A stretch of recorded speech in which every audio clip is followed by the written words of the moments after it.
I sat in my car outside the school for 10 minutes, staring at the stack of ungraded essays on my passenger seat. 28 years old, and still finding red ink stains on my fingers at the end of every Tuesday. The engine ticked as it cooled, matching the rhythm of my exhausted heartbeat. Jessica's voice echoed in my head from our phone call 20 minutes ago. "You need to file another report, Hannah. He showed up again." She was right. Ryan had appeared in the parking lot yesterday afternoon, leaning against his silver Honda with that expression he always wore when he thought he was being charming. The restraining order meant nothing to him. 6 months since I'd ended our relationship, and he still couldn't accept that I didn't want him anywhere near me. The police had been sympathetic the first 3 times I called. By the 5th violation, I could hear the fatigue in their voices. They'd drive by, he'd disappear, and the cycle would repeat. I grabbed my bag and the essays, locking the car behind me. The November wind cut through my thin jacket as I walked across the empty lot. Most of the other teachers had left hours ago, but I'd stayed late finishing progress reports. Procrastination disguised as dedication. Really, I just hadn't wanted to go home to my empty apartment where every shadow reminded me of Ryan standing outside my window last week. My hand shook slightly as I fumbled with my keys. Get it together, Cooper. I slid into the driver's seat and locked the doors immediately, a habit I'd developed in recent months. The interior smelled like stale coffee and the vanilla air freshener dangling from my rearview mirror. I turned the key, and the engine rumbled to life. Jessica called again as I pulled onto the main road. "Hey," I answered, tucking the phone between my shoulder and ear. "I'm heading home now." "Did you talk to the police?" "Not yet. I'll call them tomorrow," she sighed, heavy with disappointment and worry. "Hannah, this isn't going away on its own. Ryan isn't going to just stop." "I know." My throat tightened. "I just need to get home and grade these essays. I can't think about him right now." "You need to think about your safety. David and I could come stay with you for a few days if you want, just until this blows over." The offer touched me, but I couldn't accept. Jessica and her husband had already done too much, letting me crash on their couch when I first left Ryan, helping me move into my new place, screening my calls. I couldn't keep dragging them into my mess. "I'll be fine, I promise. I'll call you when I get home." "You better." We said goodbye, and I tossed the phone onto the passenger seat. The road stretched ahead, wet and gleaming from earlier rainfall. Most of the traffic had cleared out, leaving just a handful of cars making their way through the darkening evening. I merged onto the route that would take me across the Willamette River, a drive I'd made hundreds of times. The Riverside Bridge appeared ahead, its old steel frame outlined against the charcoal sky. I'd always liked this bridge at night, the way the lights reflected off the water below. But tonight, something felt wrong. A tightness had settled in my chest, and I couldn't shake the sensation of being watched. Stop being paranoid. Ryan isn't following you. Except he had followed me before. 3 weeks ago, I'd noticed his Honda trailing me for 15 minutes before he finally turned off. When I'd confronted him about it later through text, he'd claimed it was coincidence. I gripped the steering wheel tighter as I started across the bridge. The river flowed dark and churning beneath me. There were only 2 other cars visible. One far ahead, its taillights disappearing around a curve, and another a comfortable distance behind me. Then it happened. The explosion of sound came first, a violent pop that sent my heart into my throat. The car lurched violently to the left, and I instinctively yanked the wheel to the right, trying to compensate. But the vehicle didn't respond the way it should. Instead, it fishtailed, the back end swinging wide. "No, no, no," I gasped, fighting for control. The steering wheel spun uselessly in my hands. The blown tire, it had to be the front left from the way the car was pulling, made any attempt at correction futile. I slammed on the brakes, but the wet pavement offered no traction. The world became a blur of motion and panic as the car careened toward the guardrail. Metal screamed as my sedan crashed through the barrier. The rusted protection gave way like paper, and suddenly I was airborne. Time fractured into jagged pieces. My stomach dropped as gravity took hold. The dark water below rushed up to meet me, and pure survival instinct kicked in. My fingers fumbled for the seatbelt buckle. Get out! Get out now! The belt released. and I grabbed for the door handle with one hand while bracing against the dashboard with the other. The car tilted forward, nose-diving toward the river. I shoved the door open, and icy wind slapped my face. The vehicle was falling, but I threw myself sideways, half crawling, half tumbling out of the driver's seat.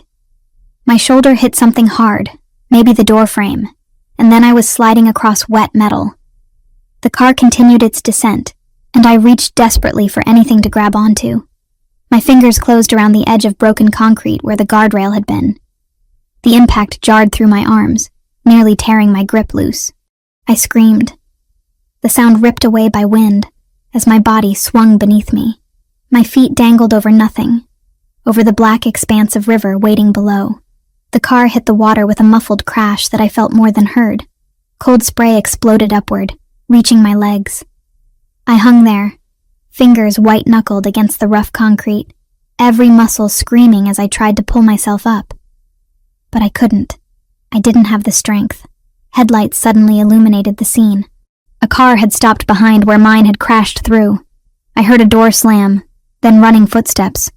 "Hold on," a male voice, deep and commanding. I couldn't turn my head to see who it was. All my focus centered on maintaining my grip. My fingers were slipping, the concrete wet and unforgiving. Then strong hands clamped around my wrists.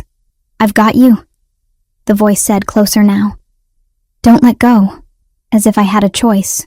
The hands tightened, and I felt myself being pulled upward with shocking strength. Whoever this person was, they hauled me up like I weighed nothing. My chest scraped against the jagged edge of concrete, and then I was rolling onto solid pavement, gasping and shaking. I lay there for a moment, unable to process what had just happened. My body felt disconnected from my mind, adrenaline and shock making everything seem distant and unreal. "Are you hurt?" The voice again, urgent but controlled. I managed to turn my head.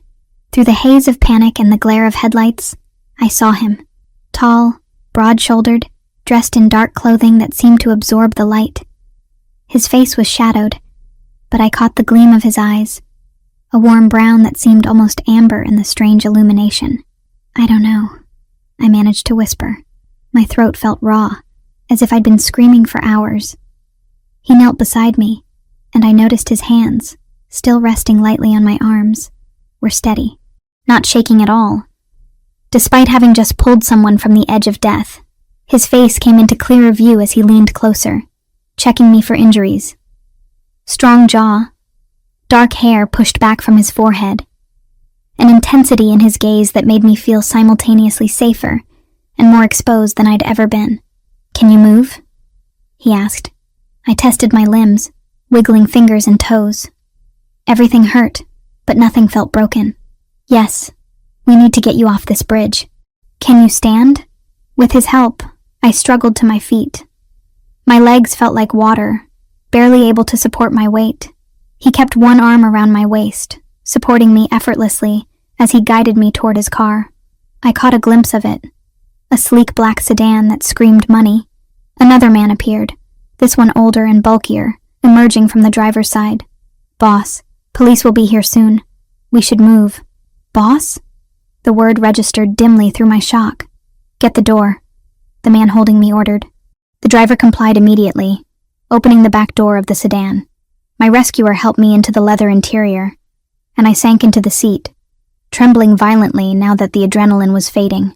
He slid in beside me, and the door closed with a solid thunk that muffled the sound of approaching sirens. "Hospital," he said to the driver, "the private facility on Morrison Street, not the public one." "Wait," I protested weakly. "I should talk to the police, file a report." He turned to look at me, and in the dim light of the car's interior, I got my first clear view of him. He was maybe mid-30s, devastatingly handsome in a way that felt almost dangerous. His eyes, that unusual amber brown, studied me with an intensity that made my breath catch. "You're in shock, and possibly hypothermic. Medical attention first. The police can wait. But my car, the accident, I saw what happened. The police will recover your vehicle and investigate. Right now you need to be checked by a doctor." There was something in his tone that didn't invite argument. Not aggressive, but absolutely certain. I wanted to protest further, but exhaustion crashed over me like a wave. My body hurt in places I didn't know could hurt, and the trembling wouldn't stop. He removed his coat, a long black wool that probably cost more than my monthly salary, and draped it over my shoulders. The fabric was still warm from his body, and it smelled faintly of something expensive and woodsy. "Thank you," I whispered, pulling the coat tighter around myself. "What's your name?" he asked. "Hannah. Hannah Cooper. Hannah." The way he said my name, carefully and deliberately, sent an odd shiver through me. "I'm Franco Bellini." I should have recognized the name, should have understood what it meant, but my brain was too scrambled to connect the dots. The drive took less than 10 minutes. I watched the city lights blur past the tinted windows, trying to process what had just happened. My car was at the bottom of the Willamette River. I'd nearly died. This stranger had saved my life. "The tire?" I said suddenly, the thought breaking through the fog. "It just exploded. I don't understand. I just had the car serviced 2 days ago." They checked everything. Franco exchanged a look with his driver that I couldn't quite interpret. "Sometimes these things happen," he said, but there was something in his voice that suggested he didn't believe that at all. "Do you think someone—" I couldn't finish the sentence. It sounded paranoid even in my own head. "Do you have reason to think someone might want to hurt you?" Ryan's face flashed through my mind. The way he'd looked at me yesterday in the parking lot, that strange mixture of longing and anger, the restraining order he'd violated again and again, the text messages that bordered on threatening. "Maybe," I admitted, my voice barely audible. "My ex-boyfriend. He's been persistent since I ended things 6 months ago." Franco's expression didn't change, but something hardened in his eyes. "Persistent how?" "Showing up places he shouldn't. Following me sometimes. I have a restraining order, but he doesn't seem to care. The police say there's not much they can do unless he actually does something. And now, your tire mysteriously blows out on a bridge." Franco's tone was neutral, but I sensed anger simmering beneath the surface. "What's his name?" "Ryan Mitchell. But you don't need to—" "I'm not going to do anything. But information is power, Hannah. The more you know about a threat, the better you can protect yourself from it." The car pulled into an underground parking garage beneath a building I'd passed 100 times but never entered. The private hospital Franco had mentioned. As the driver opened my door, I realized I had no insurance that would cover this place. The panic must have shown on my face, because Franco touched my arm gently. "Don't worry about the cost. Consider it paid. I can't let you—" "You can, and you will. You nearly died tonight, and I was there to see it. Let me do this." There was no room for argument in his voice. Before I could protest further, he'd helped me out of the car and into an elevator that took us directly to what appeared to be a private floor. The doors opened to reveal a reception area that looked more like a luxury hotel than a hospital. A nurse appeared immediately, her face professionally concerned as she took in my bedraggled state. Within minutes, I was in a private room being examined by a doctor who spoke in calm, measured tones as he checked my vitals and examined my bruises. "Mild hypothermia, some contusions, probably going to be very sore tomorrow," he concluded. "But nothing broken. You were extremely lucky, Miss Cooper. Lucky. I suppose that was one word for it. Another word might be saved. Rescued. By a stranger who seemed to command this entire facility with just his presence." Franco had waited outside during the examination, but he returned as the doctor finished. "She'll need to stay overnight for observation," the doctor told him. "Standard protocol for hypothermia cases. Whatever she needs," Franco replied. After the doctor left, Franco pulled a chair close to my bedside. I'd been given warm blankets and dry hospital clothing, and the shaking had finally stopped. But new questions were forming, pushing through the haze of exhaustion. "Why are you doing this?" I asked. "You don't know me. Because you needed help, and I was in a position to provide it. Does there need to be more reason than that? Most people would have just called 911. I'm not most people." He leaned back in the chair, studying me with that same intensity from earlier. "Besides, the nearest public hospital is 20 minutes from that bridge. You needed immediate attention." "Thank you," I said again, feeling the inadequacy of those 2 words. I don't know how I can ever repay you. You don't need to repay me. Just rest and recover.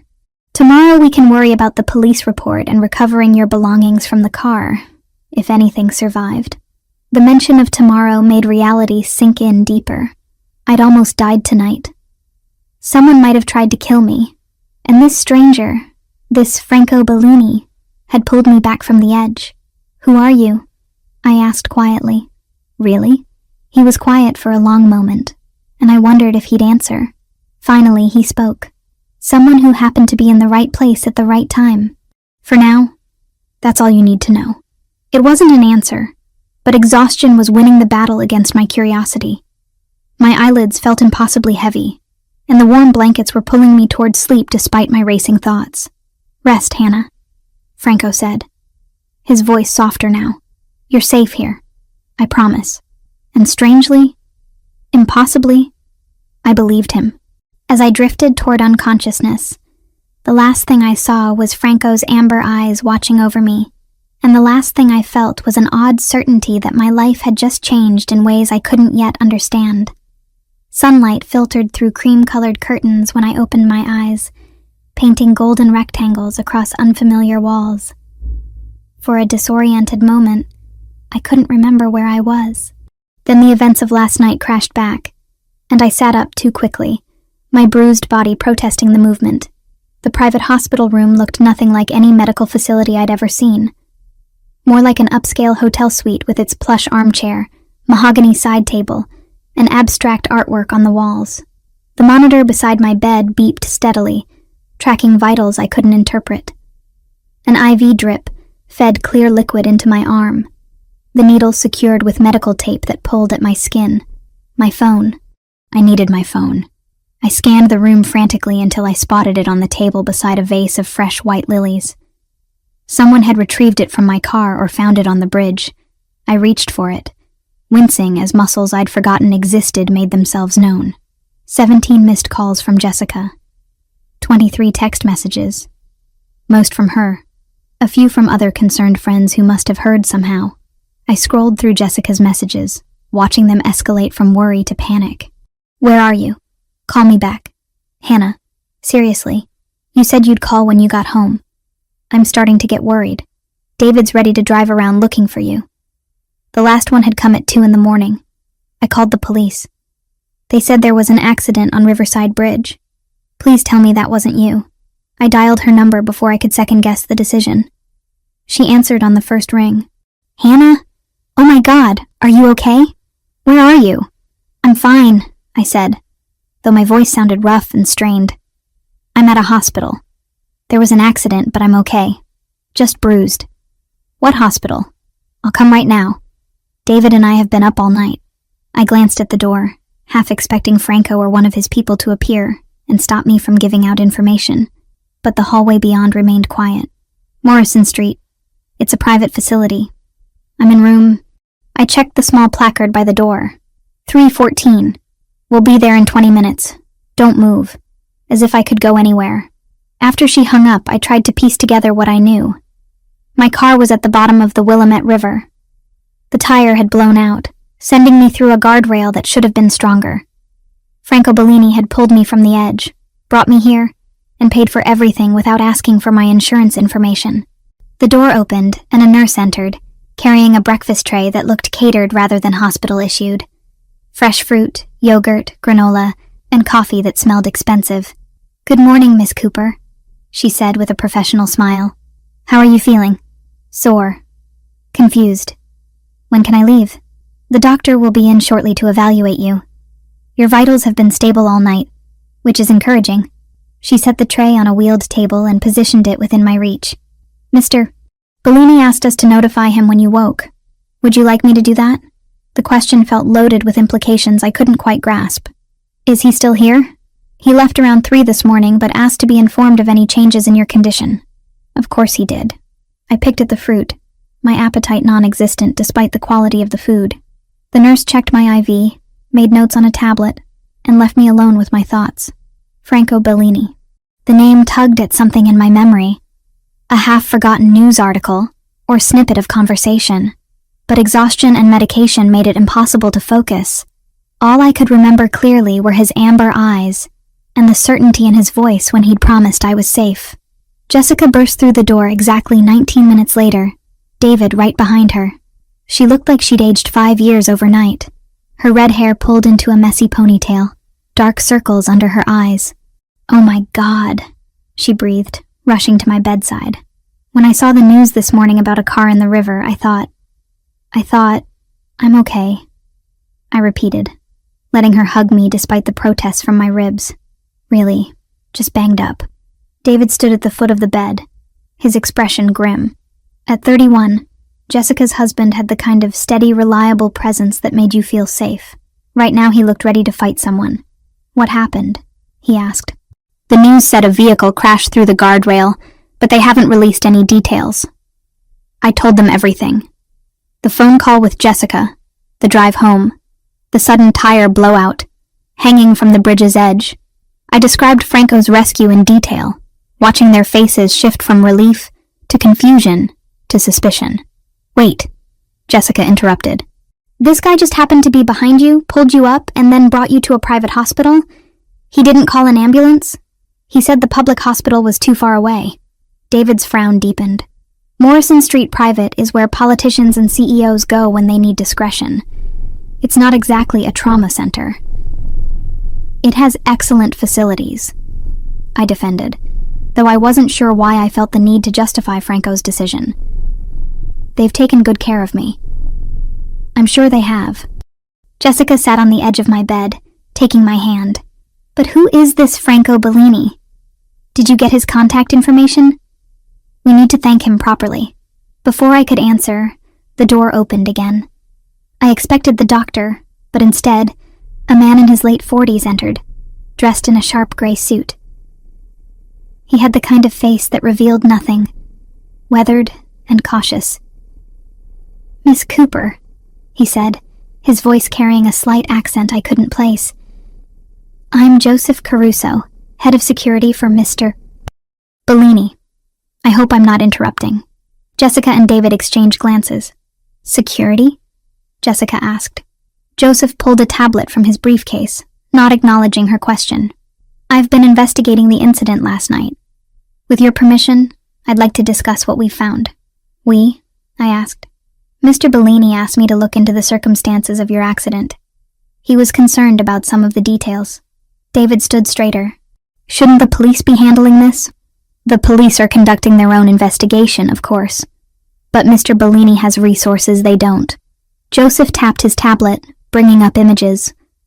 "These are from traffic cameras on Riverside Bridge, captured approximately 30 minutes before your vehicle crashed through the guardrail." He turned the screen toward me. The image showed a car pulled over on the shoulder of the bridge, hazard lights blinking.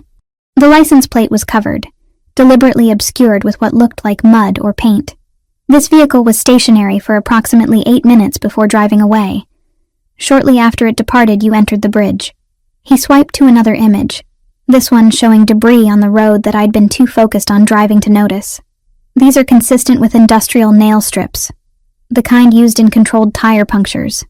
My stomach dropped. "Someone sabotaged the bridge. Someone sabotaged your route," Joseph corrected.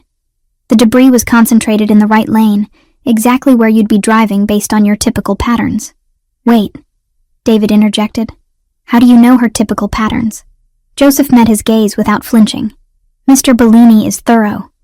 Once he learned about the restraining order against your ex-boyfriend, he had me pull together background information to assess potential threats." Jessica stood abruptly. "He's been investigating Hannah, without her knowledge?"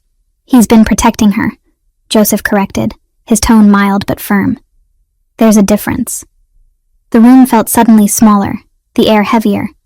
I should have been angry, violated by the invasion of privacy. Instead, a cold certainty settled in my chest. "Ryan did this. He tried to kill me. We can't prove that yet," Joseph said. "But the evidence strongly suggests premeditation." The nail strips were placed and removed, leaving minimal trace. The guardrail you crashed through had been deliberately weakened. Metal cut partially through so it would fail under impact. Jessica sank back onto the bed, her face pale.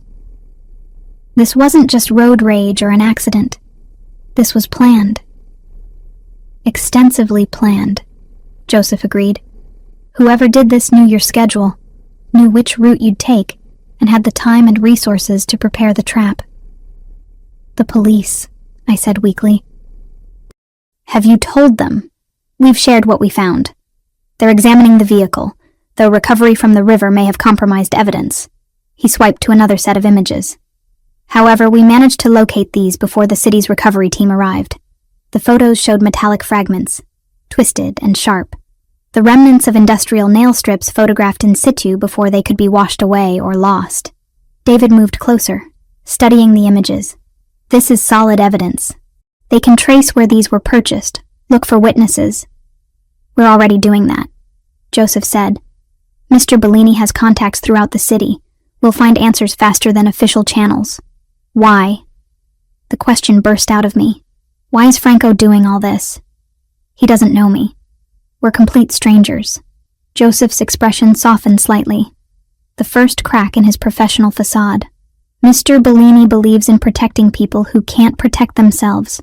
When he witnessed your accident and learned about the circumstances, he felt responsible isn't the right word. Invested, perhaps, in ensuring this doesn't happen again. That sounds like more than just good Samaritan behavior, Jessica said, suspicion clear in her voice. Mr. Bellini is not a typical businessman, Joseph acknowledged. His methods may seem unconventional, but his intentions are genuine. A knock at the door interrupted the tension. The doctor entered, a woman in her 50s with kind eyes and efficient movements. Miss Cooper, I need to conduct your discharge examination. If your visitors could step outside for a few minutes? Jessica hesitated, clearly reluctant to leave me alone with Joseph. I nodded reassuringly. It's okay, I'll be fine. After they'd filed into the hallway, the doctor performed a thorough check of my injuries.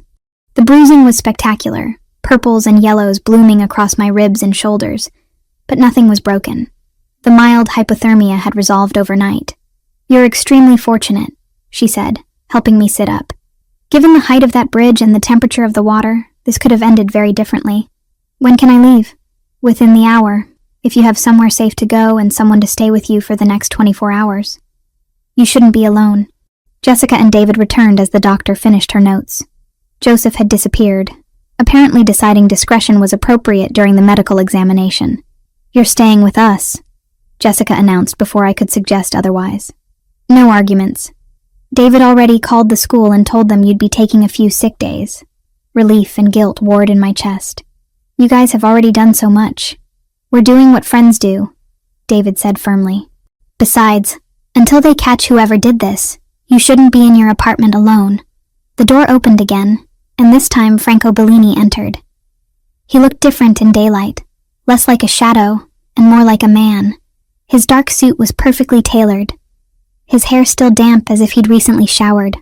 Those amber eyes found mine immediately, and I felt the same strange jolt of connection from last night. Hannah, he said, my name sounding different in his mouth than anyone else's. I'm glad to see you're recovering well. Jessica positioned herself between us, protective instincts on full display. You must be Mr. Bellini. We want to thank you for saving Hannah's life. No thanks necessary. His attention remained on me, though he acknowledged Jessica with a slight nod. Joseph briefed you on what we found. He did, I confirmed. It's a lot to process. Franco moved closer, ignoring the tension radiating from my friends. I know this is overwhelming.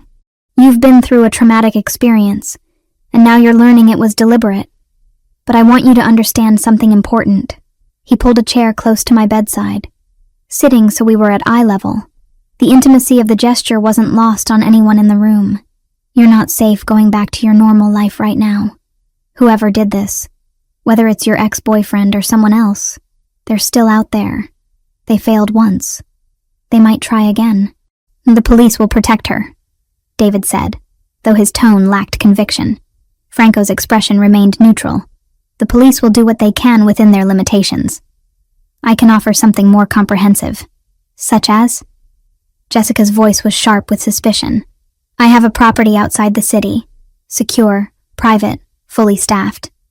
Hannah could stay there while we investigate, and until we're certain the threat has been neutralized. He looked at me again, those eyes seeing past my bruises to something deeper. I'm offering you protection, nothing more. No strings, no obligations. Just a safe place to recover. That's very generous, I said carefully. But I can stay with Jessica and David. Can they afford private security? Can they install bulletproof windows or employ armed guards? The questions weren't cruel, just pragmatic. I'm not suggesting your friends can't help. I'm saying I can help more. David's jaw tightened. Hannah, you don't know this man. He saved my life, I pointed out. Which we're grateful for, Jessica added quickly. But moving into his house? That's a big step. Franco stood, smoothing his suit jacket. I understand your hesitation. It's wise to be cautious. Take some time to think about it. He produced a business card, placing it on my tray table. This is my private number. Call anytime, day or night. What do you get out of this? I asked suddenly. You've paid for my medical care, had your security team investigate, and now you're offering me a place to stay. What's your angle? For the first time, something like respect flickered in his expression. Direct. I appreciate that. He considered his words carefully. I'm a businessman who deals with complicated situations. When I see someone in danger, someone who deserves better than what life has dealt them, I have the resources to help. That's my angle. The satisfaction of making a difference. It wasn't the whole truth. I could see that in the way he held himself. The careful choice of words. But it wasn't entirely a lie either. I'll think about it, I said. That's all I ask. He moved toward the door, then paused. One more thing. Joseph will be maintaining surveillance on potential threats. If your ex-boyfriend or anyone else approaches you, we'll know immediately. Consider it a courtesy, given the circumstances. After he left, the three of us sat in heavy silence. Finally, Jessica spoke. There's something off about him. I can't put my finger on it, but he has money and power, David said flatly. Men like that always have angles. But I kept thinking about the way Franco had looked at me, not with pity or condescension, but with something that felt almost like recognition, as if he'd seen something in me worth protecting beyond simple charity. The nurse returned with discharge papers and a bag containing my salvaged belongings from last night. My purse, miraculously dry inside a waterproof compartment. My keys. And at the bottom, a note written in precise handwriting. The offer stands as long as you need it. Stay safe, Hannah. There was no signature, but I knew who'd written it. I folded the note and tucked it into my pocket, ignoring the questioning looks from my friends. Whatever Franco Bellini was, whatever his true motivations, he'd given me something precious last night beyond just saving my life. He'd given me the certainty that I wasn't alone in this fight. And right now, with someone out there who wanted me dead, that knowledge felt more valuable than anything else. I called Franco on the third day. Jessica and David had been wonderful hosts, letting me take over their guest room, and never once complaining about the disruption to their lives. But I could see the strain. David kept checking the locks obsessively. Jessica jumped every time a car door slammed outside. They were afraid, and it was my fault for bringing danger to their doorstep. The business card Franco had given me felt heavy in my pocket as I dialed. He answered on the second ring. Hannah. Not a question. He'd known it was me. I'd like to take you up on your offer, if it's still available. Of course. When would you like to move in? The directness caught me off guard. No questions about why I'd changed my mind. No gloating that I'd come around. Just immediate acceptance. Tomorrow. I don't have much to pack. I'll send a car at 10. Text me the address. After we hung up, I found Jessica in the kitchen, staring at her laptop, but not really seeing the screen. She looked up when I entered, worry etched in the lines around her eyes. I'm going to stay with Franco for a while, I said, before I could lose my nerve. Her expression shifted through several emotions before settling on resignation. You're sure about this? No. But staying here puts you and David at risk. At least at Franco's place, there's actual security. What do we really know about him, Hannah? Joseph mentioned he's not a typical businessman. What does that even mean? I'd been wondering the same thing. Franco Bellini had money, influence, and resources that went beyond what any legitimate entrepreneur should possess. But he'd also saved my life, and was offering protection when I desperately needed it. I don't know. I admitted. But right now, he's the only option that doesn't put innocent people in danger. Jessica stood and pulled me into a tight hug. Call me every day. Promise me. I promise. Her voice softened.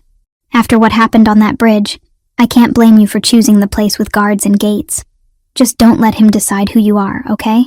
David drove me to Franco's estate the next morning. The property sat 20 minutes outside Portland, hidden behind stone walls and mature trees that blocked it from the road. A guard checked our identification at the gate before waving us through. The driveway wound through manicured grounds, past gardens that must have required a full-time staff to maintain. The house itself was a colonial-style mansion that managed to feel both imposing and welcoming. Cream-colored stone, black shutters, and a portico entrance that suggested old money rather than new wealth. Jesus, David muttered, pulling to a stop in the circular drive. This place is massive. A woman in her 50s emerged from the front door, smiling warmly. She had the kind of face that invited trust, laugh lines around her eyes and silver threading through her dark hair. You must be Hannah, she said, approaching my side of the car. I'm Maria. I manage the household. Mr. Bellini asked me to show you around and make sure you have everything you need. I grabbed my single duffel bag from the back seat, feeling pathetically unprepared for whatever this was. David walked me to the door, his expression skeptical and protective. You call if you need anything, he said quietly. Anytime, day or night. We'll come get you. I will. Thank you for everything. After David drove away, Maria led me inside. The entrance hall alone was larger than my apartment, with polished hardwood floors and a staircase that curved up to the second floor. But it wasn't ostentatious.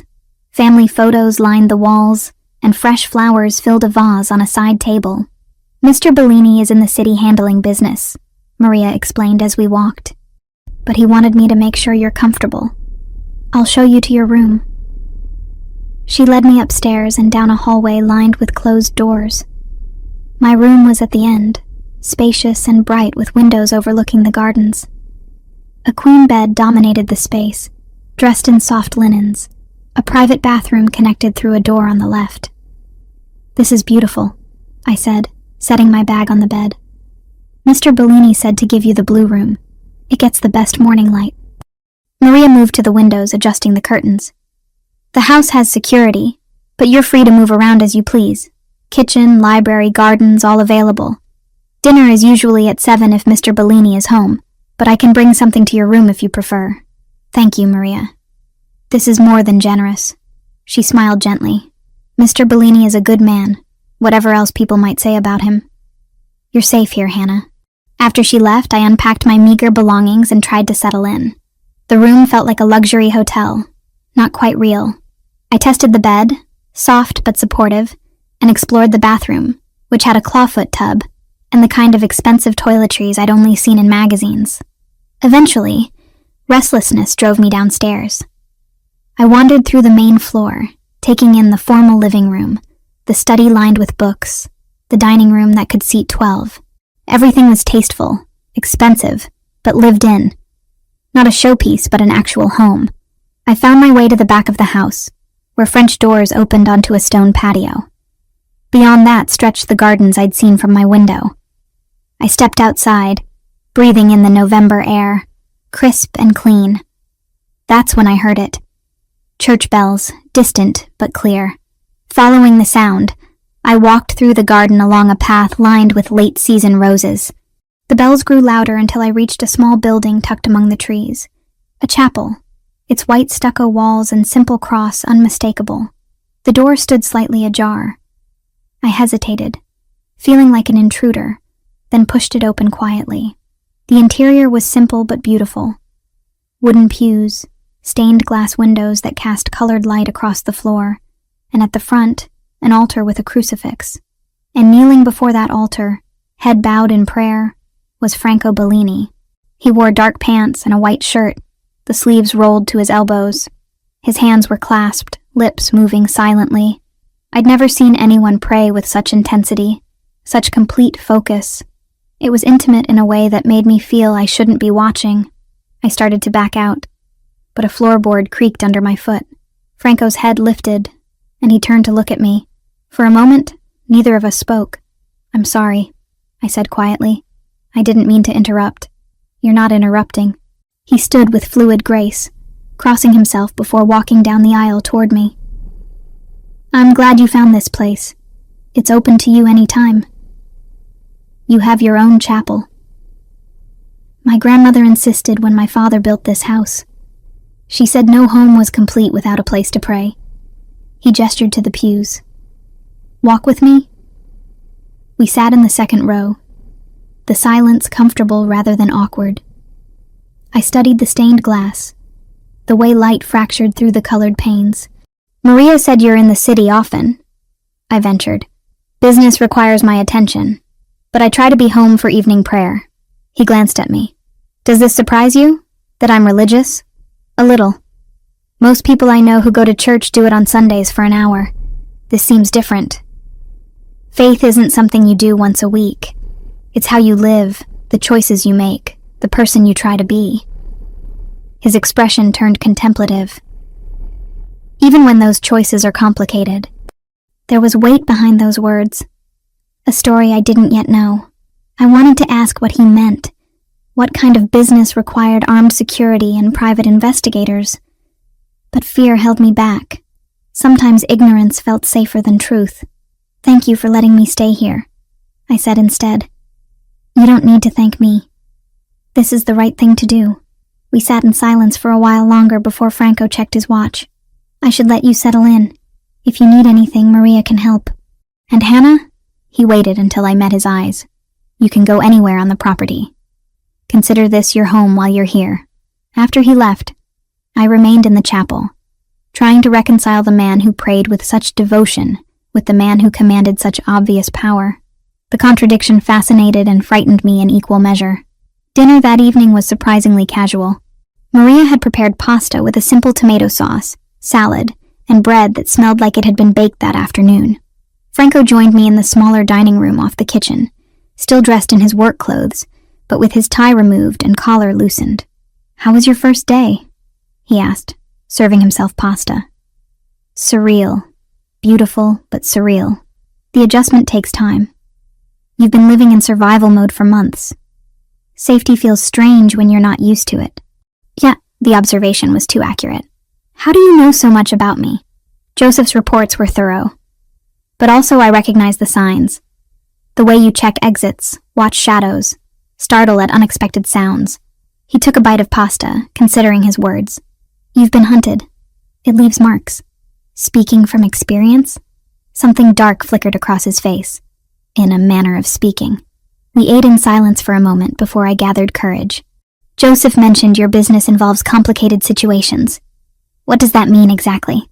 Franco set down his fork, giving me his full attention. "It means I operate in areas most people prefer not to think about. I provide services, solve problems, protect interests that exist outside conventional structures." "That's deliberately vague." "Yes. Why won't you tell me the truth?" "Because once you know certain things, you can't unknow them. And I'd prefer not to burden you with information that might put you in more danger. I'm already in danger. Ryan tried to kill me. Ryan is one threat. There are others in this world, Hannah. People who would use any connection to me as leverage. The less you know, the safer you are." It should have been frustrating, but his logic made sense. Still, curiosity gnawed at me.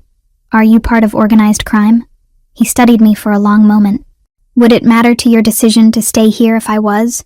I thought about it honestly. "I don't know. Probably not, since my alternative is being alone and vulnerable. But I'd like to know what I'm accepting protection from." "Fair enough." He leaned back in his chair. "I'm the head of an organization that controls certain operations in the Pacific Northwest. We don't deal in drugs or human trafficking. We handle security, arbitration, and business interests that require discretion. Some of what we do is legal. Some exists in gray areas. And yes, sometimes we use methods that would concern law enforcement." The honesty was startling. I'd expected denial or deflection, not a straightforward admission. "You're telling me you're a criminal." "I'm telling you I operate in a system parallel to the one most people live in. Whether that makes me a criminal depends on your perspective. Most perspectives would say yes." Most perspectives haven't faced the situations that require someone like me. He picked up his fork again. I'm not asking you to approve, Hannah.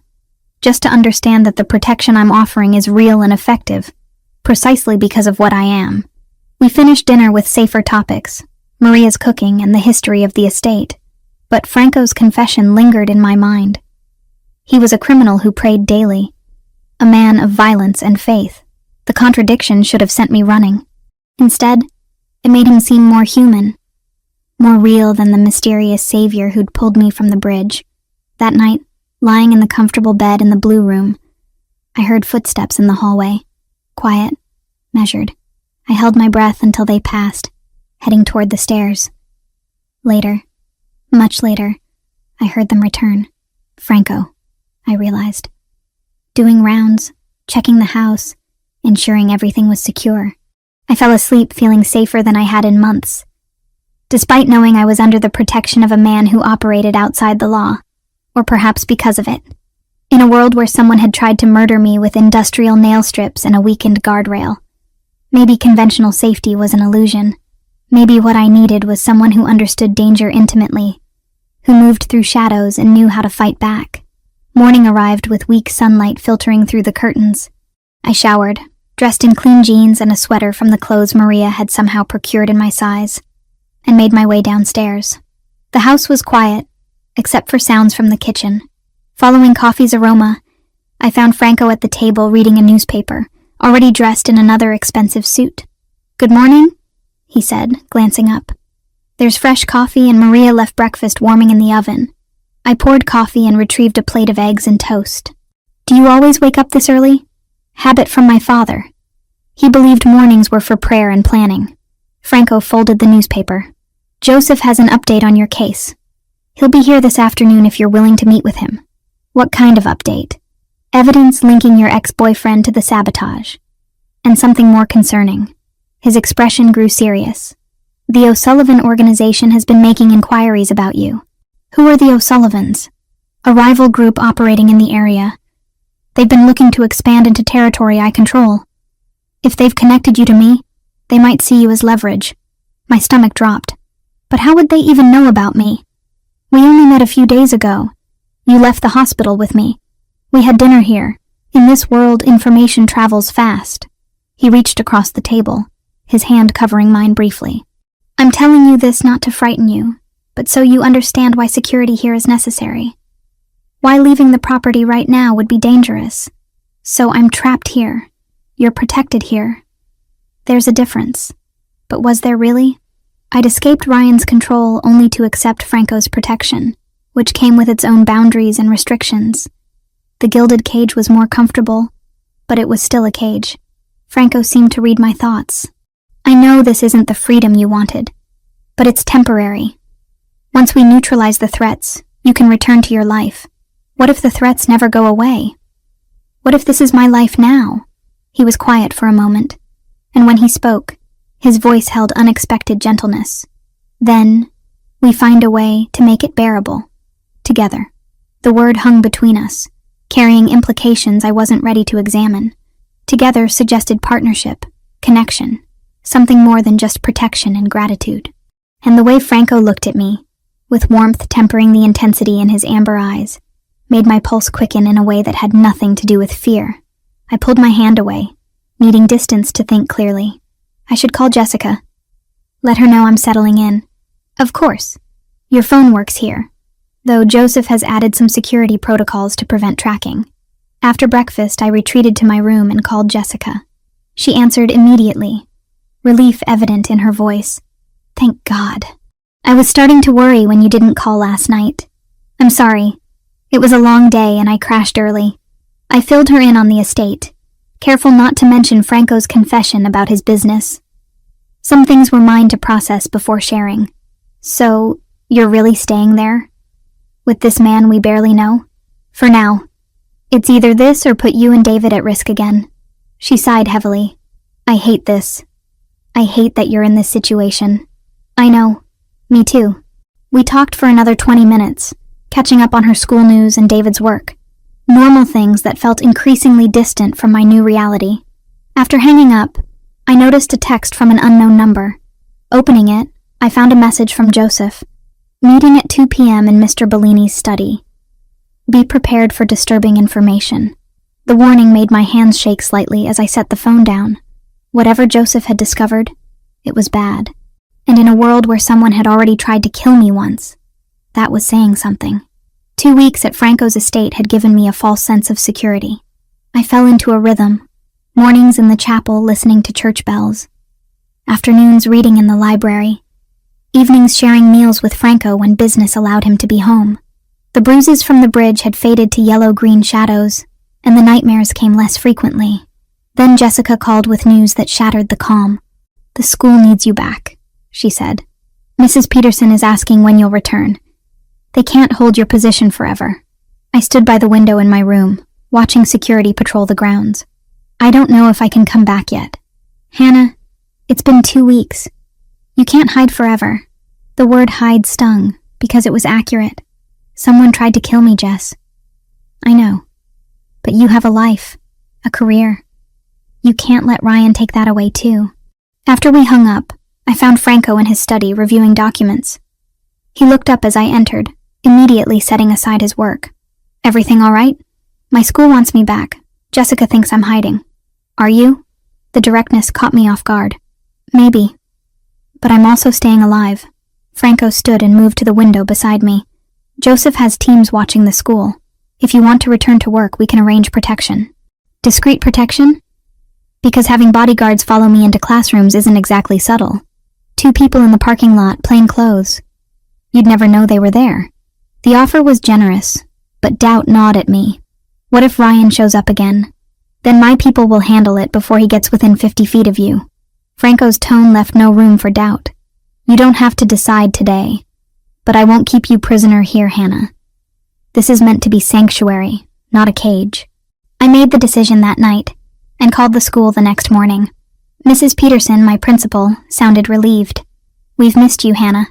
The substitute has been struggling with your AP students. Monday arrived cold and bright.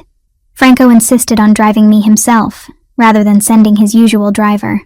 We rode in comfortable silence until we reached the school parking lot. Text me when classes end, he said. I'll pick you up personally. You don't have to do that.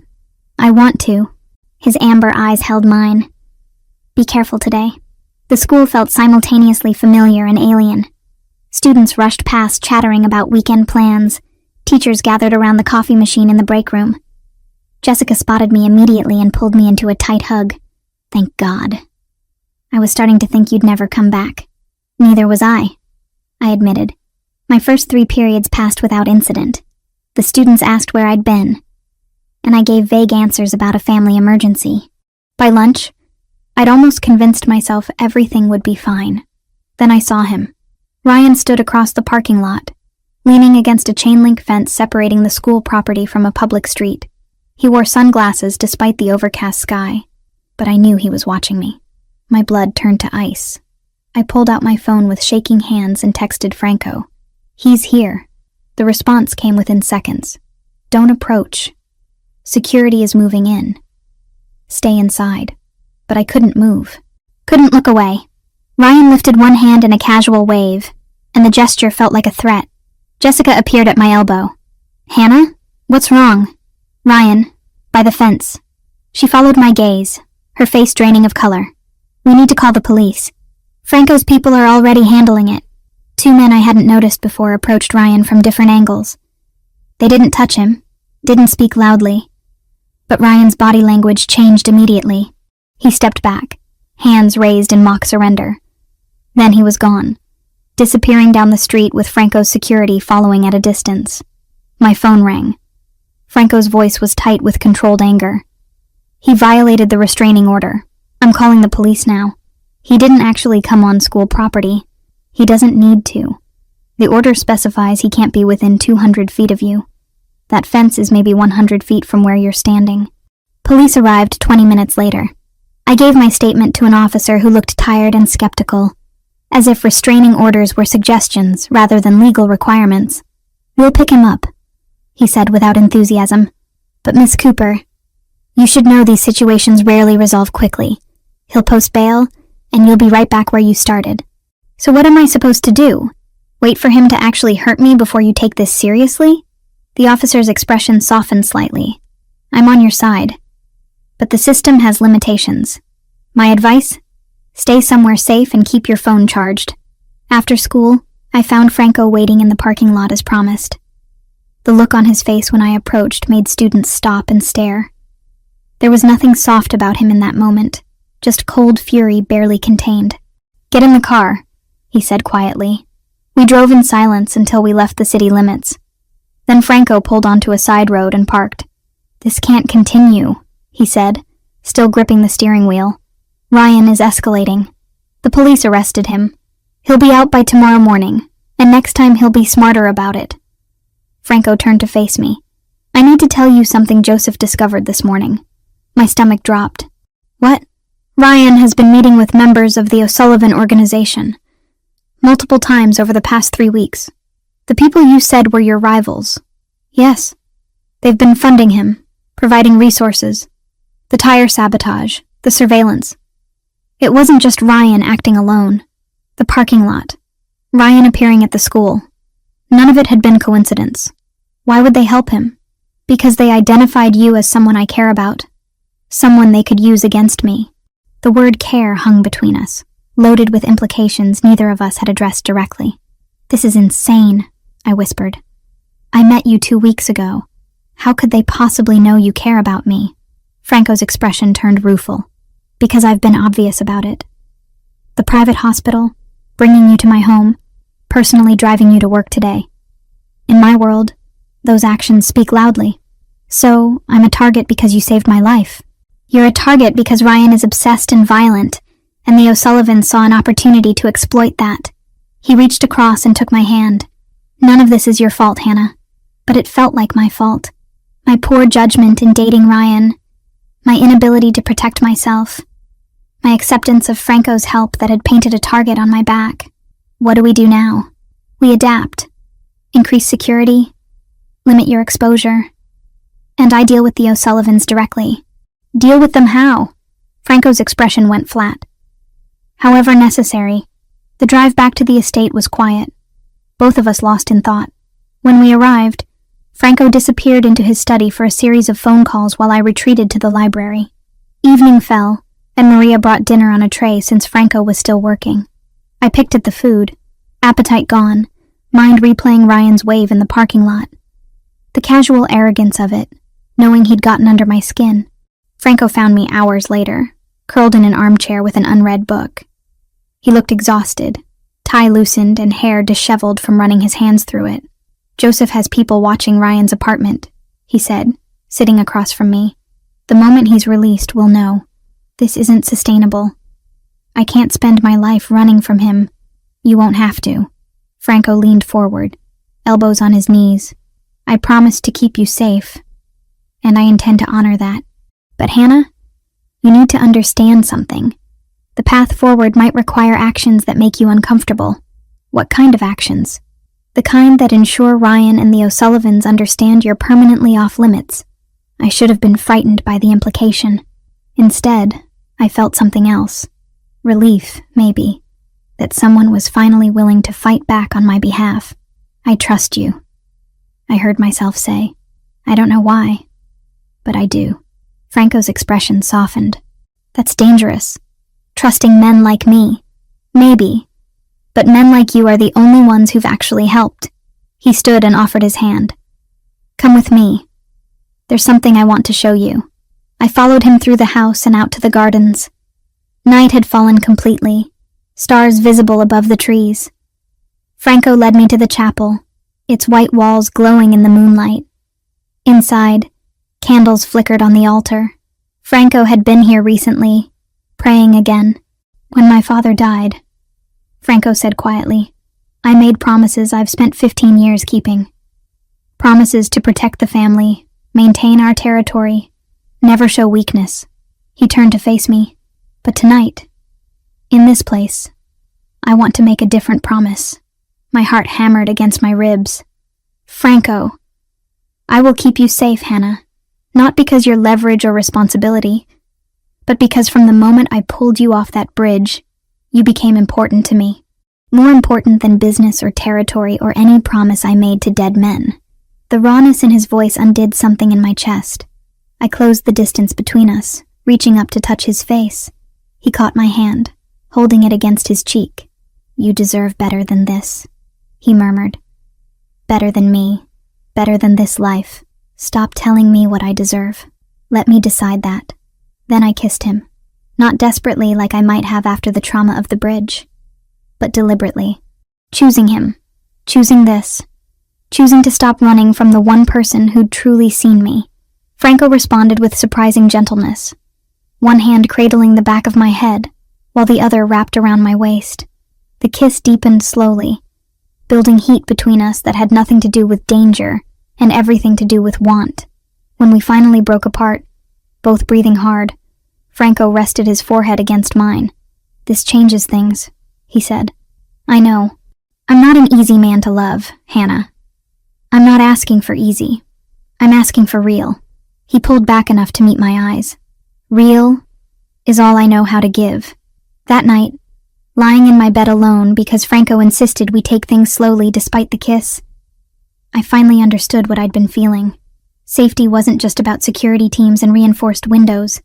It was about finding someone who saw you completely, flaws and fears and broken parts, and chose to stand beside you anyway. Franco Bellini was dangerous, complicated, wrapped in violence and shadows, but he was also the man who prayed every morning, who kept his promises, who looked at me like I mattered more than anything else in his complicated world. And tomorrow, when Ryan made bail and resumed his obsessive hunt, I wouldn't face it alone. The weeks after our kiss in the chapel transformed into something I hadn't expected. Franco became both my protector and my partner. Though we moved slowly, deliberately, testing the boundaries of what we were becoming to each other, he still slept in his own room, still maintained careful distance. But the looks between us had changed, charged with possibility. I requested an extended leave from school. Mrs. Peterson granted it reluctantly after I explained the ongoing safety concerns. Jessica called every few days, her worry evident even through the phone. "You're really staying there? With him?" "Yes. Hannah, I'm scared for you. Not just because of Ryan, but because you're getting involved with someone we know nothing about." She wasn't wrong to worry, but what she couldn't understand was how safe I felt here, despite the danger swirling outside the estate walls. Or maybe because of it. Franco's world was violent and complicated, but it was also oddly honest. No pretense, no hidden agendas, just clear lines and consequences. Franco started including me in parts of his life he'd previously kept separate. He took me to a community center in the Italian neighborhood of Portland, where teenagers practiced basketball in a gym that had his family's name on a plaque. An older woman hugged him when we arrived, speaking rapid Italian. "My grandmother would have loved you," Franco said as we watched the kids play. "She believed in using our resources to build something good. Your family funded this? My father started it. I've maintained it. These kids, they don't have much, but they have a safe place to go after school, meals, tutoring. Some of them will make it out of poverty because of this center." I saw the pride in his expression, the genuine care. This was the man who prayed every morning, who tried to balance the darkness of his work with light wherever he could find it. We also visited a restaurant on the waterfront where ex-convicts worked in the kitchen and dining room. Franco knew each person by name, asked about their families, listened to their struggles with finding housing and staying clean. "Society throws them away," he explained during the drive home. "One mistake and they're marked forever. I give them a second chance. Some succeed, some fail, but at least they have the opportunity." "Is this guilt?" I asked carefully. "Trying to atone for your other business?" "Partially, but also pragmatism. These people are loyal because I've shown them respect when no one else would. That loyalty is valuable. Everything with Franco had layers. Good intentions mixed with strategic thinking, compassion entangled with self-interest. It should have disturbed me more than it did. One afternoon, I found him in the library working through documents. He looked up as I entered, setting aside his papers. "I need to ask you something," I said, settling into the chair across from him. "The school wants me to decide about coming back permanently or taking a longer leave. Maybe until next semester. What do you want to do? I don't know. Teaching is my career, my identity. But I can't focus on AP literature when I'm constantly looking over my shoulder for Ryan. Franco was quiet for a moment. What if you could teach without the exposure of a public school? Private students, maybe. Or develop an educational program that you controlled. I don't have the resources for that. But I do. He leaned forward. I've been thinking about expanding the community center. Adding educational components. Tutoring programs for kids who are falling behind. You could design it, run it. Use your skills without the vulnerability of a public setting. The offer was generous, and clearly something he'd been considering. You'd fund that? The center already has my family's money. Adding education services makes sense. And it gives you purpose, independence. You wouldn't be hiding here. You'd be building something. The idea appealed more than I wanted to admit. A way to teach without fear, to contribute without becoming a target. I'd need time to develop curriculum, understand what the kids need. Take whatever time you need. The center isn't going anywhere. That night at dinner, Franco received a call that made his expression go cold. He excused himself, disappearing into his study. When he returned an hour later, tension radiated from every line of his body. Ryan posted bail, he said without preamble. He's back on the streets. My appetite vanished. Already? His lawyer is connected to the O'Sullivans. They're pushing for this, using Ryan as a proxy to get to me. Franco sat heavily in his chair. Joseph has teams tracking him, but I want you to stay on the property until we assess his next move. I've barely left anyway. I know. And I hate that this is your life now. He reached across the table, taking my hand. But we will end this, Hannah. I promise you that. The next few days passed in tense waiting. Ryan didn't approach the estate or make contact, but Joseph's reports showed him meeting repeatedly with known O'Sullivan associates. They were planning something. Franco spent long hours in his study or away on business. When he was home, I could see the calculation in his eyes, the strategy forming. He was preparing for war, and I was the reason. One evening, I found him in the chapel after midnight. He sat in the front pew, head bowed but not praying, just sitting in the silence. Can't sleep? I asked, sliding in beside him. Too much on my mind. Ryan and the O'Sullivans? Among other things. He turned to look at me, and in the candlelight his face seemed younger, more vulnerable. I'm trying to figure out how to protect you without becoming the monster you'll eventually hate. What does that mean? It means the solution to this problem involves actions that good people don't take, that good people shouldn't witness. I understood what he wasn't saying. To truly stop Ryan and the O'Sullivans, Franco would need to use methods that existed outside law and morality. Violence, threats, perhaps worse.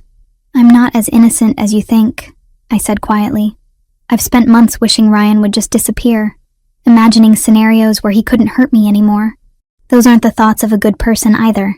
Thinking and doing are different. Are they? The intent is the same. Franco reached out, brushing hair from my face. I don't want you to carry the weight of what comes next. That's my burden. We're in this together. You keep saying that. So let me actually be in it with you, not sheltered from reality. He searched my face for a long moment. You're sure? Yes. Then tomorrow, Joseph will brief us both on what he's learned. All of it. No filters. And after that, we decide how to move forward. The next afternoon, the three of us gathered in Franco's study. Joseph spread photographs and documents across the desk, mapping out connections between Ryan and the O'Sullivans. Ryan has been staying in an O'Sullivan safe house, Joseph explained. He's receiving money, legal support, and operational assistance. In exchange, he's providing information about Miss Cooper and acting as a visible threat. Why haven't they moved more directly? I asked. If they want to use me against Franco, why rely on Ryan? Plausible deniability, Franco said. Ryan is a jealous ex-boyfriend with a documented history of harassment. If something happens to you, they can claim they had no involvement. It's psychological warfare disguised as domestic violence. Joseph nodded. They're testing your response, Franco. Seeing if you'll overreact and give them justification for retaliation, or if you'll show weakness by failing to protect someone under your care. Neither option is acceptable. which is why we need a third option, Joseph said. One that removes Ryan from the equation and sends a clear message to the O'Sullivans without starting open conflict. Franco's expression was unreadable. What do you suggest? Ryan violated his restraining order multiple times. With proper evidence and pressure in the right places, we can ensure his bail is revoked and he faces significant jail time. Meanwhile, we approach the O'Sullivans directly and negotiate terms. They won't negotiate, Franco said. They see weakness in my attachment to Hannah. Then we demonstrate it's not weakness, but motivation. Joseph pulled out another photograph, showing an O'Sullivan-controlled warehouse. Hit them where it costs. Make continuing this vendetta more expensive than backing down. Franco studied the image. That escalates things. They've already escalated by involving civilians. We're just responding in kind. The conversation continued, mapping out strategies and contingencies. I listened, fascinated and horrified by the clinical way they discussed violence and intimidation. This was Franco's world, where every action carried calculated risk and potential retaliation. Hannah, Franco said, drawing my attention. If we move forward with this, there's no going back. Things will happen that you can't unhear or unsee. Are you certain you want to be involved? I thought about Ryan's face in the school parking lot, the nail strips on the bridge, the months of fear and helplessness. Then I thought about the kids at Franco's community center, the workers at his restaurant, the careful balance he tried to maintain between darkness and light. I'm certain. Franco held my gaze for another moment, then nodded. Then we proceed.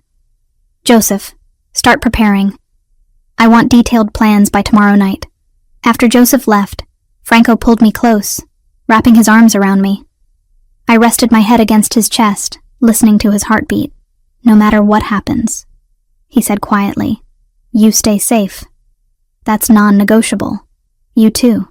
I've survived worse than the O'Sullivans. That doesn't make me worry less. He pressed a kiss to the top of my head. Then we'll worry together. 3 weeks of careful planning and tension culminated on a Friday evening. I'd been working on curriculum for the community center program when Jessica called. Her voice panicked. Hannah, I can't reach David. He was supposed to meet me after work 2 hours ago. His phone goes straight to voicemail.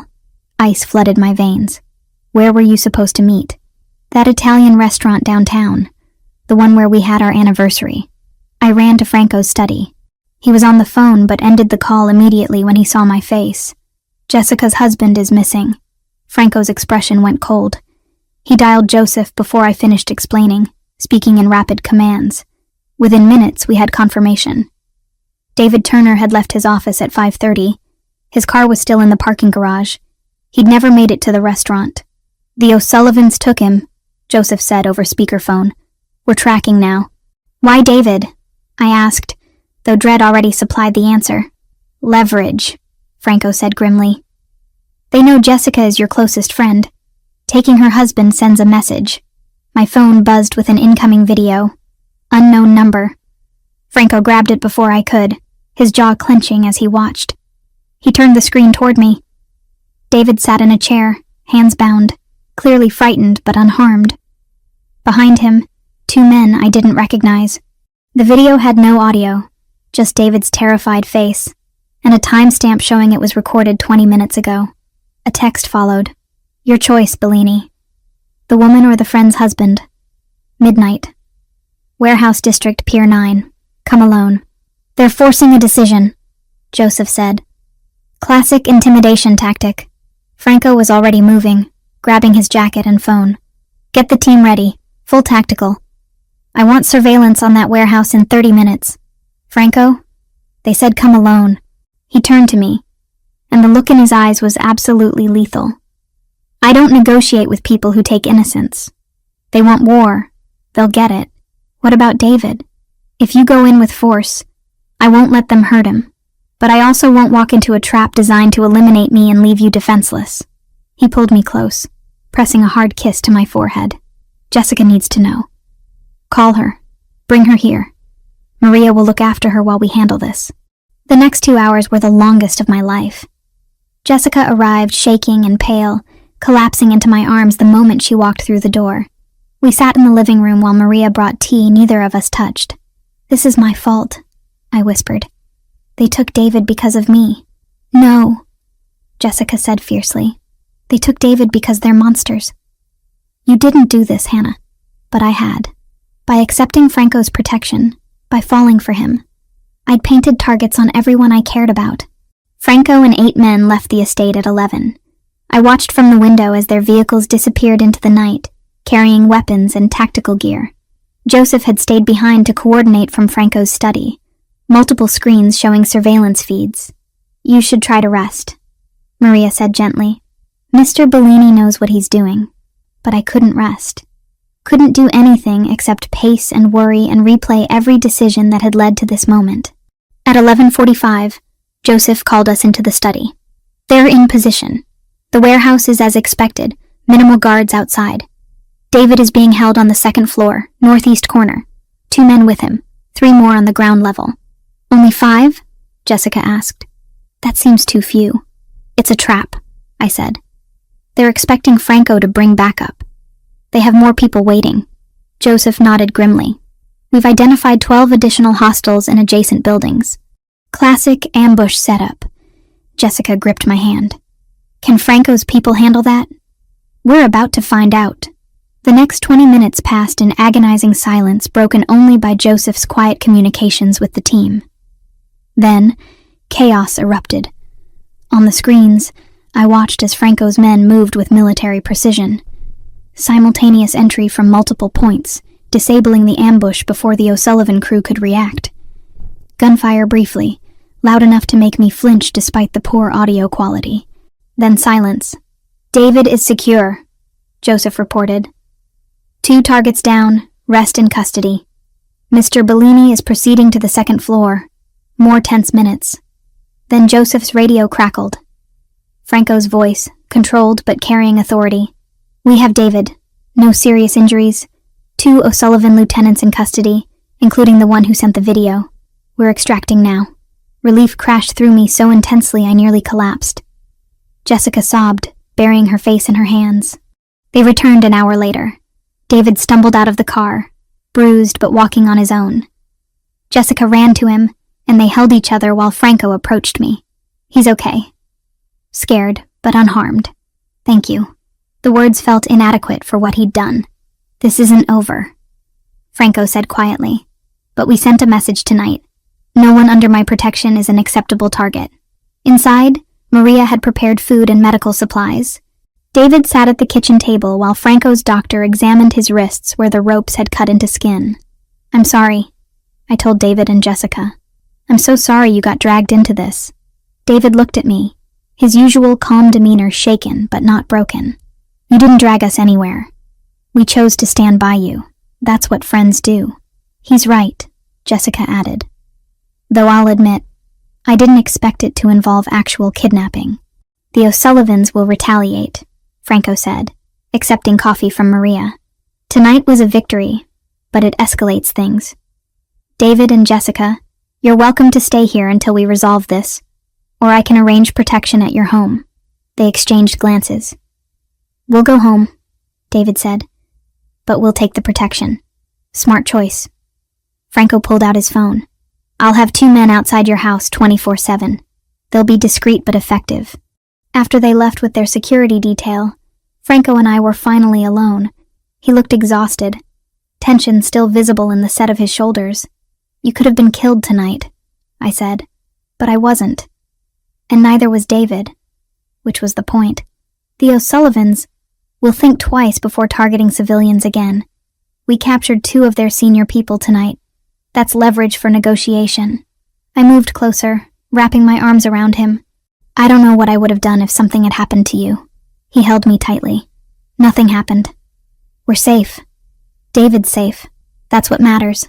But as we stood there in the quiet kitchen, I knew Franco was right. This wasn't over. Tonight had been a battle, not the war. And the O'Sullivans would respond. The question was how, and whether we'd be ready when they did. Joseph's intelligence network proved its worth within 48 hours. Ryan had been spotted at a motel near the Washington border, paid for with cash traced back to an O'Sullivan front company. Franco's team moved fast.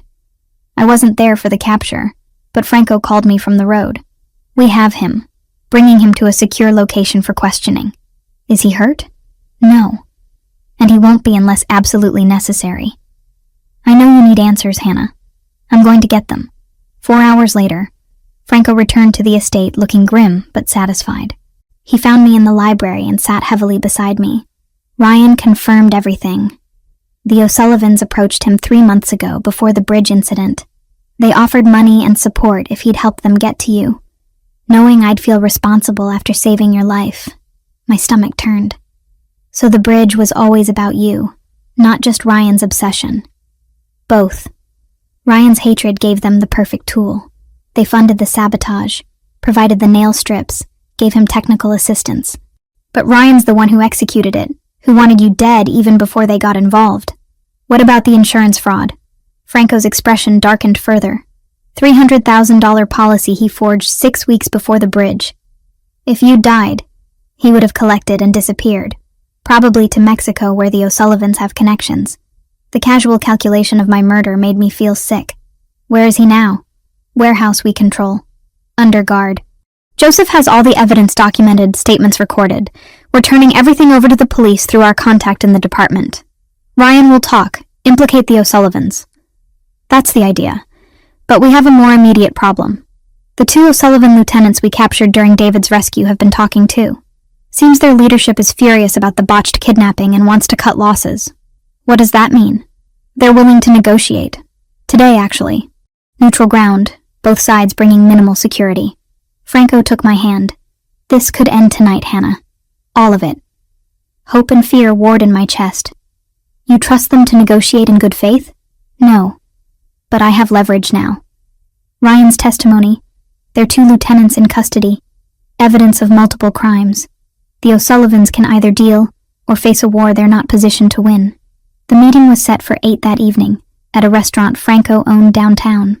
Neutral in theory, but with the home field advantage of his territory, he insisted I stay at the estate with Maria and additional security. If this goes wrong, they might try to grab you again. I need you safe. Franco, be careful, please. He pulled me close, kissing me with an intensity that felt like promise, and goodbye rolled together. I'll come back. I always do.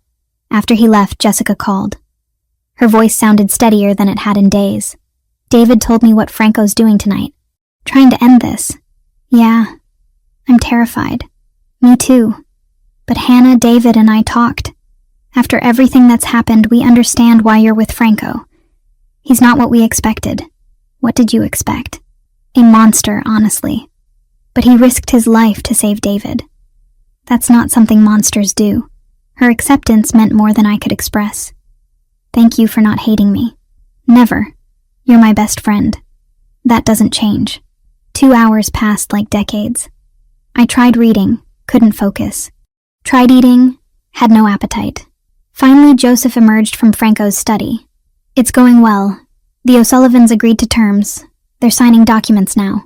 What terms? They cede 3 territorial operations to Franco, pay substantial reparations for David's kidnapping, and agree that you and anyone connected to you are permanently off limits.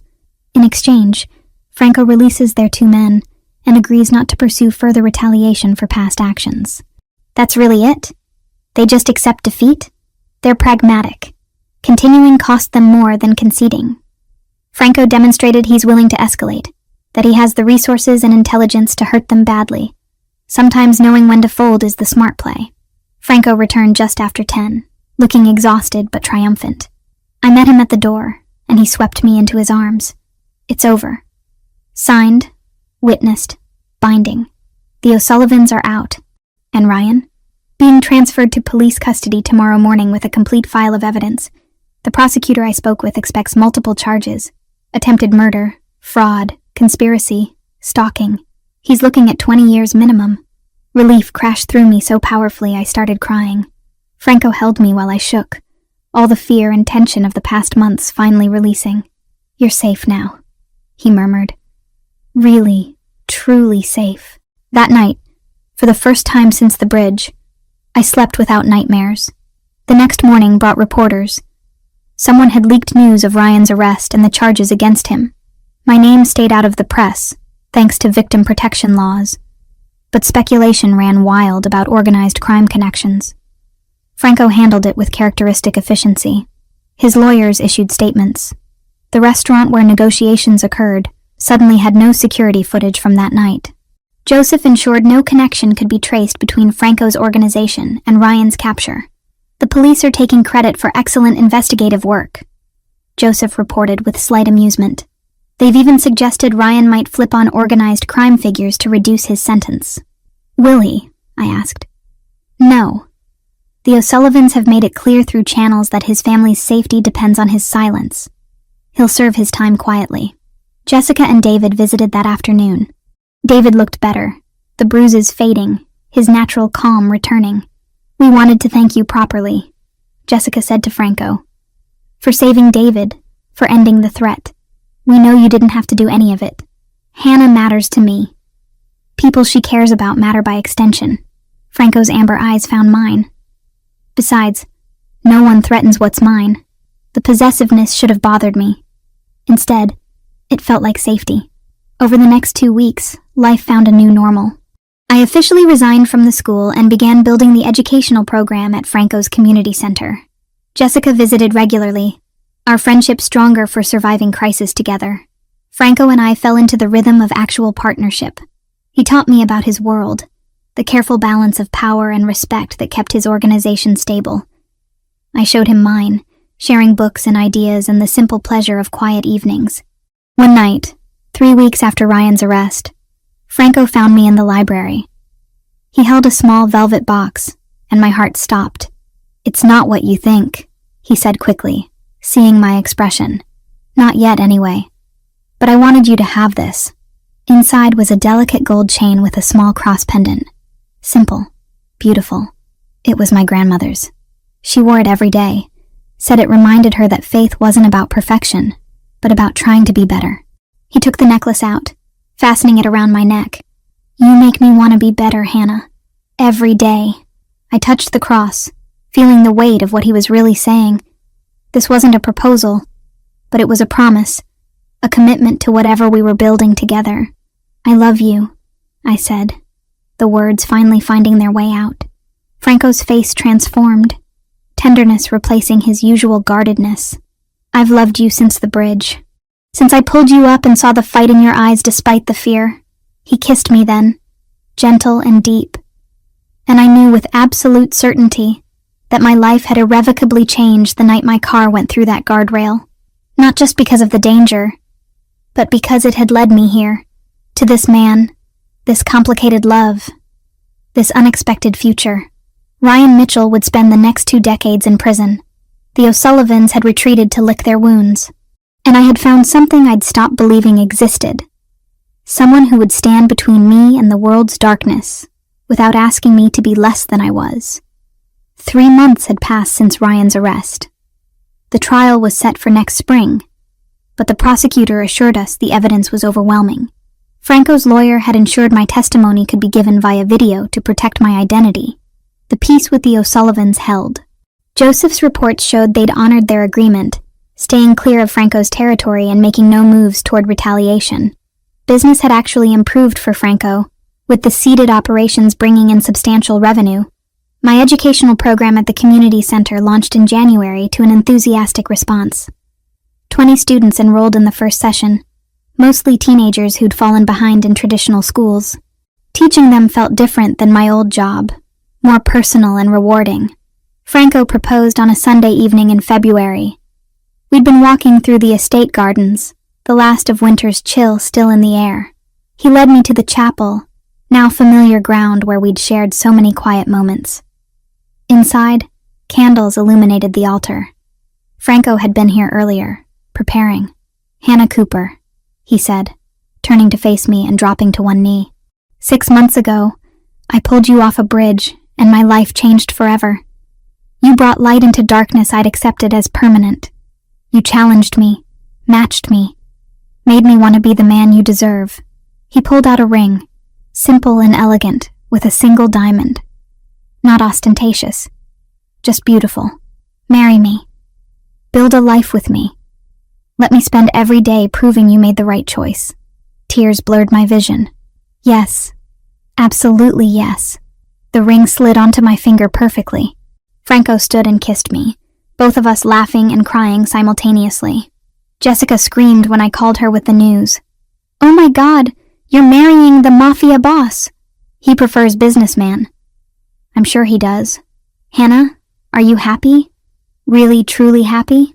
I looked at Franco across the room, watching me with those amber eyes that had seen me at my worst and loved me anyway. I've never been happier. The wedding was planned for late April, 6 weeks away. Small, intimate, just family and close friends. Father Michael, the priest who'd known Franco's family for decades, agreed to perform the ceremony, despite understanding the full scope of Franco's business. "God's grace extends to all who seek it," he told us during our pre-wedding counseling. "Franco, you've done much in your life that grieves the Lord, but I've also seen your charity, your protection of the weak, your genuine faith. Marriage to Hannah is a new chapter. Make it count." Jessica helped me find a dress, cream silk that flowed rather than poofed. Simple, like everything else about the ceremony. Franco wore a dark suit and looked devastating. The chapel filled with people I'd come to know over the months. Maria, weeping openly. Joseph, stone-faced but with suspiciously bright eyes. Kids from the community center, workers from Franco's restaurant. David, fully recovered and standing as one of Franco's groomsmen. Jessica stood beside me as maid of honor, squeezing my hand when I got emotional during vows. I, Hannah, take you, Franco, to be my husband, to stand with you through light and shadow, to love the complicated man you are, to build something honest and real in this messy life we've chosen. Franco's voice was steady, but his hands trembled slightly, taking mine. I, Franco, take you, Hannah, to be my wife, to protect you always, to honor the strength that first caught my attention, to thank God every day for the moment our paths crossed. Father Michael blessed us, pronounced us married, and Franco kissed me with such tenderness that several people in the congregation wiped their eyes. The reception happened in Franco's garden, transformed with lights and flowers. Music played, people danced, and for one perfect evening, the complications of our lives faded into joy. "You did it," Jessica said, hugging me tightly. "You found your person in the most unlikely place." I really did. Franco's family embraced me completely. His uncle, a man in his 70s with Franco's eyes, pulled me aside. "You're good for him. I see it in how he carries himself now. Less burdened. Thank you for that." 3 months after the wedding, I woke feeling nauseous. Maria noticed immediately. "When was your last cycle?" I counted back and realized with shock that I was 6 weeks late. "Oh my God," she smiled knowingly. "I'll send someone to the pharmacy." The test was positive. Then another. And another, just to be sure. Franco was in his study when I found him. He looked up as I entered, immediately reading something in my expression. "What's wrong?" "Nothing's wrong.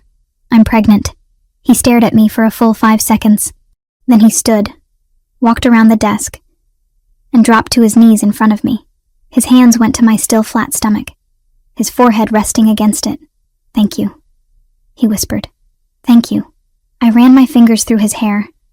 This powerful, dangerous man reduced to gratitude and awe. "We're having a baby." He looked up, and I saw tears tracking down his face.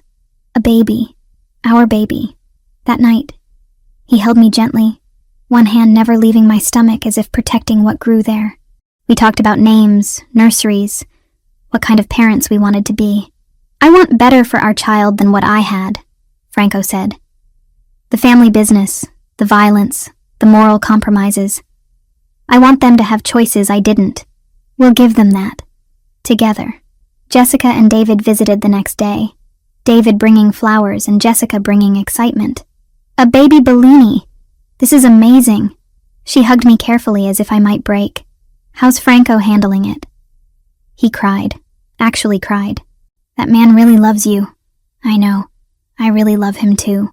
Looking back at the month since that night on the bridge, from the terror of that ledge to the joy of this moment, felt surreal. Ryan was imprisoned, paying for his crimes. The O'Sullivans had backed down, their threat neutralized. My career had transformed into something more meaningful than I'd imagined. And Franco, the man who'd saved my life in every possible way, was now the father of my child.